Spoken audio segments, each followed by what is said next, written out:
so many documentaries. So for this one, having Miss Faye, did you at any moment feel a little stressed or not knowing how it's gonna be to have her in this documentary as she's been labeled as a little difficult? Well, I'm always stressed. So let's start here. But you know what? If it's easy, it's not going to be good.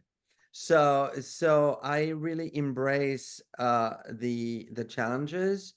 And I have to say, Faye is the ultimate professional. She is extremely smart. And ultimately she wants to do good.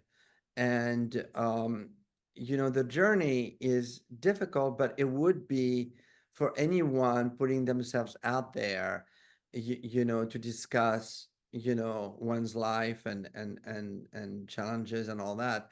So I was definitely, I knew it was going to be difficult, but I knew it would be difficult with anybody.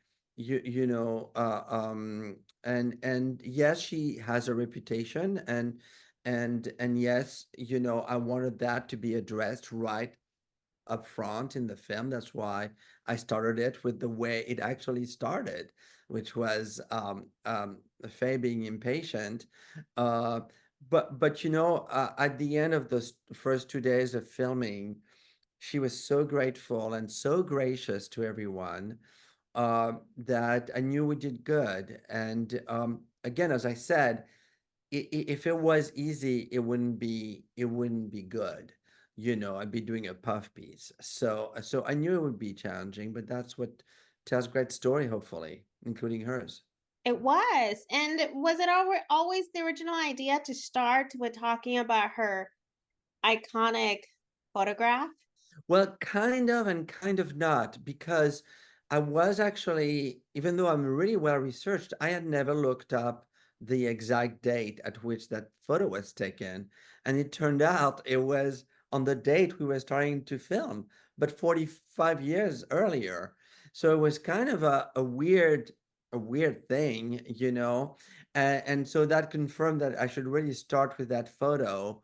And but I was helped by the circumstances and the sort of, and she was freaked out. She was like, I can't believe this, that it's exactly 45 years ago today.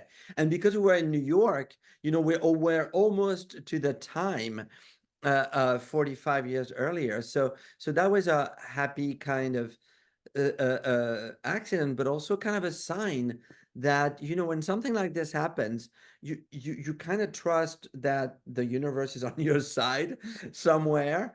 And I strongly believe that there was something cosmic happening around that, and it gave me the confidence to sort of break the ice and say, let's go and let's start with actually this, probably, the greatest moment of her career.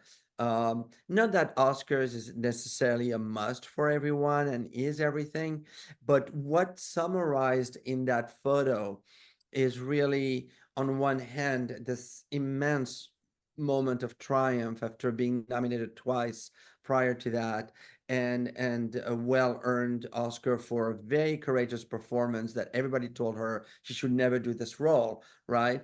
And something that really advanced roles for women in that generation, but also, the sort of what's next. Is that all there is, as she says?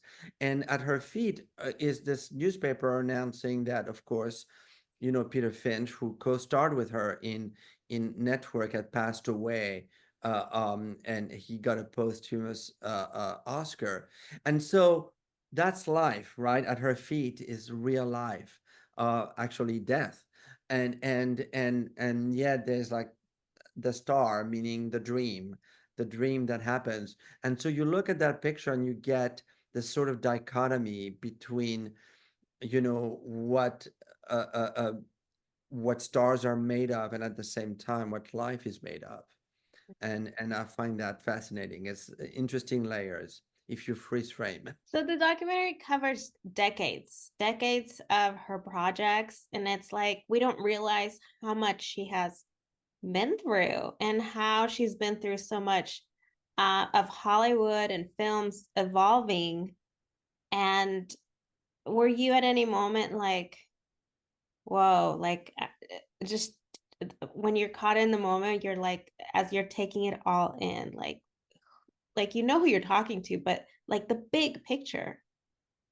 You know, she had written an autobiography a few years ago, and I remember having that feeling you just described, reading it, going like, wow, what an incredible, inspiring life and career. And so yeah, it's daunting because, you know, I wanted the film to be no longer than an hour and a half kind of thing, you know, because I just felt that any longer it becomes um Wikipedia. You know, you're just trying to check boxes. Let's try to focus on a very specific through line and see where she takes me. And so that was the daunting part, really, is to realize she's had so many incredible accomplishments and which ones are really emblematic of the whole, if that makes sense, you know.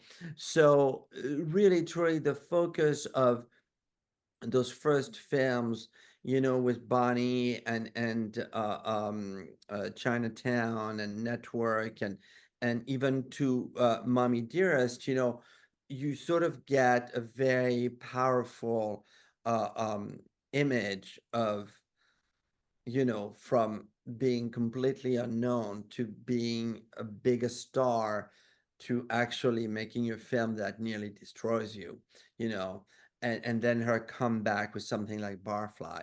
So it was you know, so it was daunting in that way to find really the benchmarks that speak for a much bigger picture, you know, but without ever having the desire of saying this is definitive. There can never be anything else. They can, you know, some people came out of seeing the film. Oh, I wish you had talked about that movie. And I'm like, yeah, well, you know, we'd still be watching the film right now.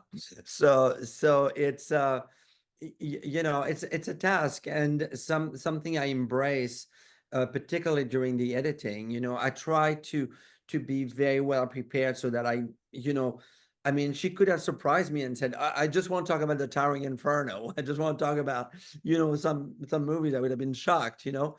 But in the cutting room, you really find the through line and you find, you know, the rhythm of the dance that is the film that you saw. And that's always a bit of a journey. But you know, in documentary filmmaking, you have to work really fast and you'd never have a lot of money. So you have to make some strong decisions and choices. Well, you made great ones. Unfortunately, my time is up, but people have to watch because you cover mental health. She talks about bipolar awareness that I was not aware of, and having personalities like her own son, and talk about how he feels like her feelings were her strength in Yeah. life and her career. So people have definitely have to watch. Well, you're fantastic. Thank you so much, Nancy. I hope they do watch. They will. Thank you so much again. Yeah. Bye bye. Congratulations.